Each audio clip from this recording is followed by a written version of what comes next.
Ingredients for the dough: 4 cups all-purpose flour, about 500 grams, 250 grams cold butter or margarine, 1 egg, 1/2 tsp salt, 3/4 cup cold water, about 180 milliliters, 1 tsp vinegar. For the cream: 1 liter milk, 2 eggs, 3 tsp flour, 1 cup sugar, about 200 grams, 1 packet vanilla sugar or 1 tsp vanilla extract, 150 grams butter. Instructions: 1. Prepare the dough. 1. In a large bowl, mix the flour and salt. 2. Add the cold butter cut into small pieces and rub it into the flour with your hands until you get a crumbly texture. 3. In a separate bowl, whisk together the egg, cold water, and vinegar. 4. Pour the liquid mixture into the flour mixture and knead until you get a soft dough. 5. Divide the dough into 8 to 10 equal balls. Cover them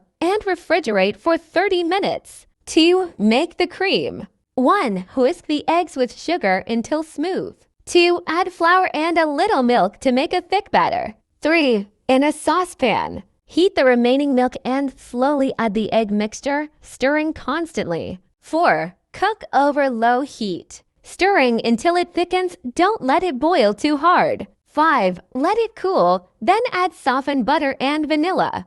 Beat until smooth and creamy. 3. Bake the layers. 1. Roll out each dough ball into a thin circle. 2. Bake each layer at 180 degrees Celsius, 350 degrees Fahrenheit for 7 to 10 minutes until lightly golden. 3. Let all layers cool. Save 1 layer to crumble for decoration. 4. Assemble the cake. 1. Spread cream between each layer and on the top and sides. 2. Crumble 1 baked layer and sprinkle it over the cake. 3. Refrigerate the cake for at least 6 to 8 hours or overnight so it becomes soft and delicious.